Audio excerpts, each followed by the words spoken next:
So you want to know about the truck. I picked it up about, probably, I'll bet you it's probably almost 2 months ago now, and I still haven't even registered it.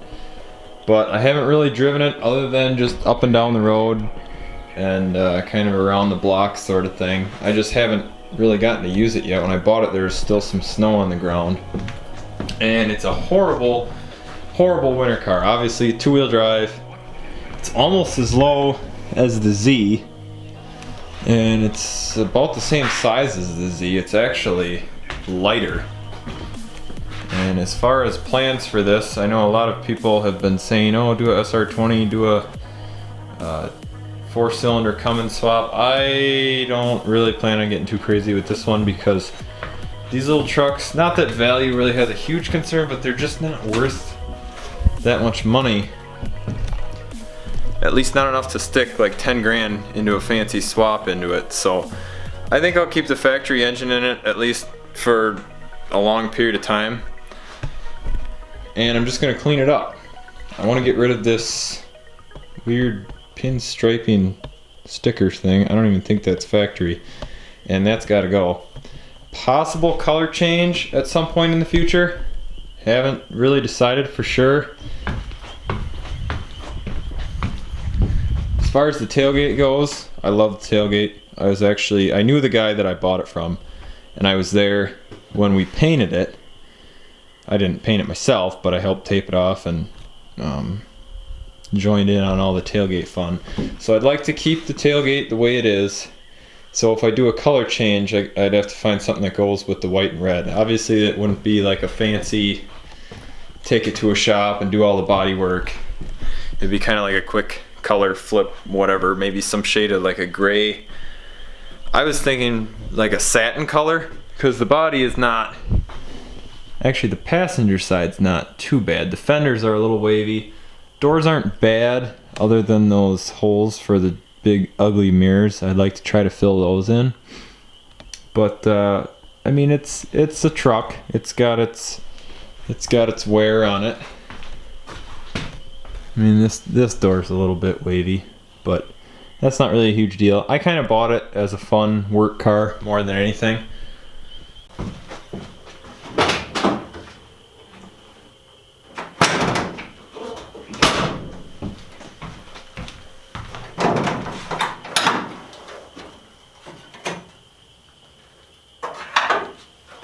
The engine bay isn't terrible. Somebody went through and painted it at some point. So I don't know if the engine's actually been out before. It looks like it's got an aftermarket carb of some kind. I don't know what it is, but it's something. She's a little greasy. Just like the Z, no power steering. It does have brake booster, obviously. It's wiring. Everything works, but it's janky McJankerson. The fucking battery is held in by a bungee strap. So I need to make something to actually be realistic and hold that in place. And I don't like all this little, you got little fucking dangly wires hanging all over the place, like all this garbage up here. Somebody tried to label it, but most of the wiring. So at some point somebody spliced it up a little bit and redid some stuff, and I haven't really traced any of it yet because this has been one of those things I didn't want multiple projects going at the same time. But now that the Z is to a state where it's at least drivable, I feel like I can start tinkering around with this. And here's where the jankiness happens. Look at that fucking shit. This is the fuse panel. It's zip tied to the wires for the fuse panel are zip tied to more wires. It's literally wiring is zip tied other wiring. This is the headlight switch. It's electrical taped and zip tied. And usually, I don't remember how to turn the lights on in this thing. So you pull on the little stick or something, or you push on it. I don't know what you do. Usually you gotta push the tape down to get it to actually turn on. And I did buy, there's a little box, a little blue and red box over there. That's a replacement light switch that I bought. And it should just plug right in and replace it. And as far as the dash goes, you can see that there was some stuff mounted to it. I think this might have been the headlight hole for the headlight switch. It's my guess. It would have come through like that. And then this is the choke cable, also extra janky and shitty and dangling. Sorry if it's really echoey in here. There's no headliner or door panels at the moment, so it's got quite the echo. So this wiring needs to get all cleaned up. I'm not sure yet what I'm going to do about the dash. It does have a dash cap, which is no real surprise. I mean, that's pretty common with low budget 40-year-old Datsuns. It's got all this ugly blue vinyl. I'm going to pull that all out. There's a little bit of rust on the floors in some spots. It's not bad. Frame is super solid in this truck. It's just got some little spots on both sides that need to be patched up, so I'll get to that. Heater core has a leak, and it's got this sweet little plumbing fixture valve that you can open and close to direct heat into the heater core. So that's pretty sweet. Somebody really put some effort into making that all custom. And I kind of, honestly, it makes me laugh when I almost want to keep it, but that's gonna have to get fixed. I don't know if there's a blower fan in here or not. I don't think there is. I'd like to retrofit something for that. And I want to make new kick plates. It's got some cheap little kicker speakers in it, but the kick plates are all ripped up on both sides. So I want to make some new ones, either out of plastic or aluminum. And I have the original door panels up here, but it's all that cardboard and it's all shredded, and it's not really going to go back in there with any ease. Somebody tried to sticky tack it to the door, and that's pretty sucky way of doing it. So we're not going to do it that way. We're just going to get some new door panels, and it could use some new trim along the windowsill, because that's pretty, I don't know if you can even find that. I haven't really looked very hard yet as to what kind of little trim pieces and stuff you can get. Might end up doing a fender mirror conversion on this truck, because I hate this mirror. I think there was originally two like this, and I don't like that, so that's going to come off. As of right now, the truck has a 2-inch straight piped exhaust, so it sounds like a little tractor. I was thinking about throwing my old MagnaFlow muffler that I used to have on the Z, possibly throw that on the truck and replace the little tip that's on there, just so it doesn't sound quite so ridiculous.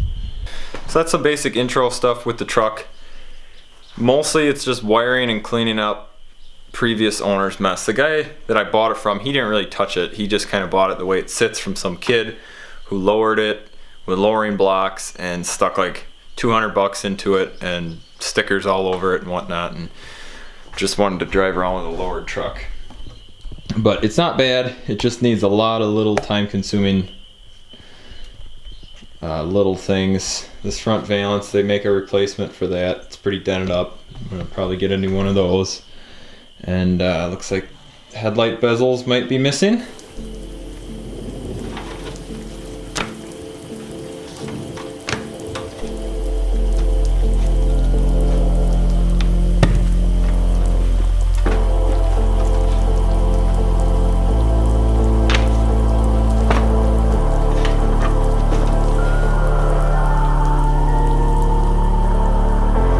God damn it.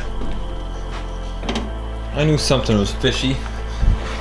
They used fucking fiberglass to replace the floors. I just pulled this up.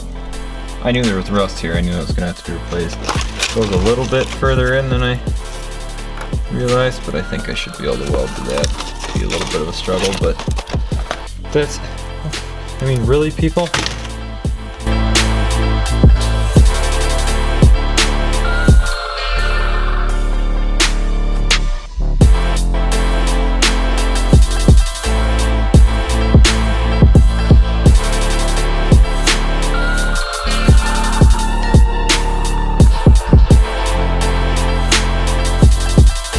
after I did the floors of my Z, spots that were bad, I would just cut out just that spot and replace it. I'm kind of debating with this, and I'm gonna have to do a screwdriver test and do some poking and prodding. But this has fiberglass all over it, so I gotta. Jeez, it's disgusting. Get rid of some of the crust and just figure out where I'm going to draw my imaginary line where the rust ends and the decent metal starts. I'm going to cut just a straight line, trace it all out. I like this rib portion because it keeps it stronger, and that's actually okay. But sometimes just cutting out a nice big square makes it easier because you can just weld in a nice big square in its place. But maybe we'll do some kind of a L shape and cut that out. This looks like a spot where the cab bolts to the frame, as well as over on the driver's side. Unfortunately, it's rusted out on the driver's side, so that's completely junk. But other than that, for the driver's side, there's a little spot right there. But otherwise, most of that's pretty much surface rust, it looks like. I'll have to pull out these cargo van seats or whatever the hell these came from and take a look under the seats, but I think under the seats is going to be okay. It actually looks better already without that center console in here. So for this, my process is heat gun and fingers. Not really a whole lot to it. It's probably going to be a huge pain, but gotta start somewhere.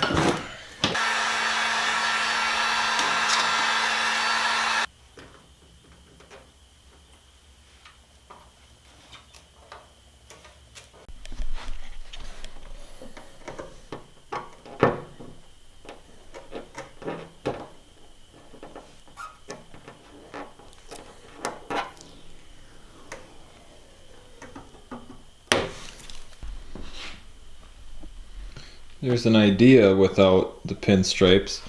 The big one left a bunch of sticky residue. So I'll have to try some Goo Gone or something. Try to get that all off. We got our fender tape off. We got the door tape off. And we got the tape on the box off. I've been kind of picking at some of the little blemishes in the paint. Part of the reason why I just want to respray the whole thing.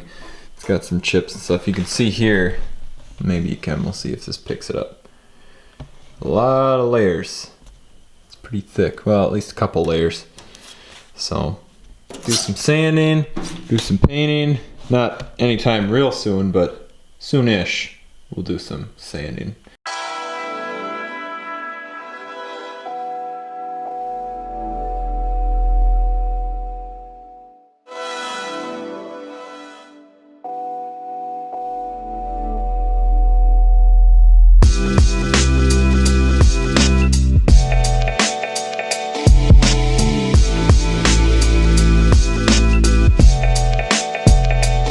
While I was pulling the pinstripe off, there's a couple little paint bubble spots I kind of started picking at. And here's a doozy. This was just a bubble, and I kind of picked at it to break through it. Just a good Bondo plug. Yep, just a good hole. Looks like a BB gun shot it. And well, probably have to try to weld that shut at some point. I'm sure there's more of those. I see little bumps. Like I said, this is just a beater. I'll call it fill because it's just full of body fill. Fill the truck.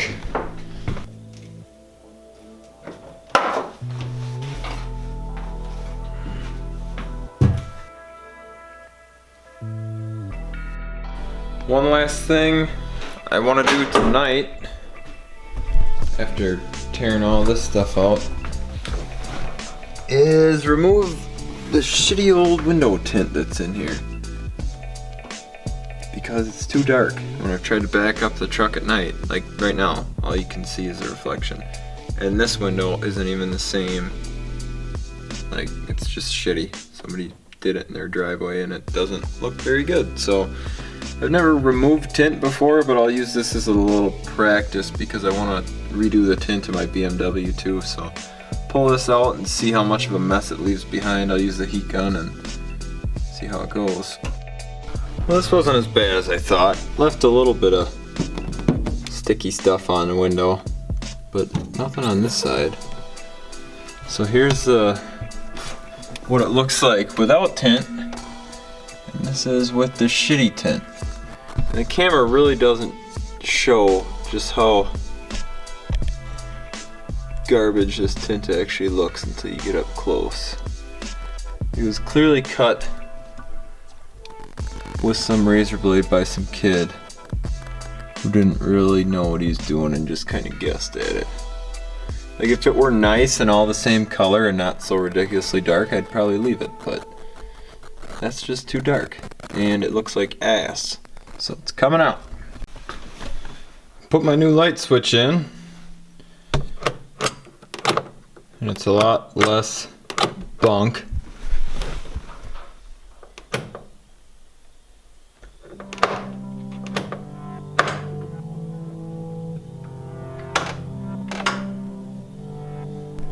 Okay guys, for now, that's gonna do it for day one with the 620. Found a couple little things that I didn't realize at first. For the most part, it's pretty much what I expected. It's kind of just gonna be a shop truck. It's not gonna be a show truck. It's kind of one of those vehicles that I'm just not gonna be overly worried about when it comes to like parking it in parking lots and leaving it overnight somewhere, or whatever the case might be. It's just something for fun, low budget, and maybe we can all learn something along the way. So thanks for watching guys. Until next time, keep watching.